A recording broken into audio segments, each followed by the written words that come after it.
একজন মহিষী নারী, তার নাম হচ্ছেন সুমাইয়া রাদিয়াল্লাহু আনহা।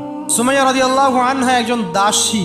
তিনি, তার স্বামীর নাম ইয়াসির রাদিয়াল্লাহু আনহু, তার সন্তানের নাম আম্মার রাদিয়াল্লাহু আনহু।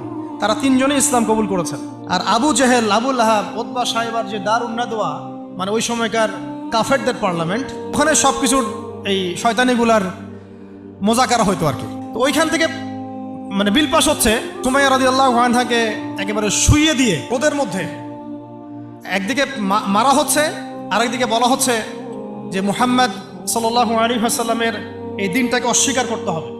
শেষমেশ আবু জেহেল তাকে টিটকারি মেরে বলছিল যে বুঝেছি তুমি আসলে মুহাম্মাদের দিনের স্বার্থে না, বরং মুহাম্মদ সাল্লাল্লাহু আলাইহি ওয়াসাল্লামের সৌন্দর্য দেখে তার মনে হয় আকর্ষণে দিন কবুল করছে। কথাটা বলার সাথে সাথে সুমাইয়া রাদিয়াল্লাহু আনহা একদম তীব্র একটা প্রতিবাদ করেছেন, একটা গালি দিয়েছেন, খবিসের বাচ্চা খবিস।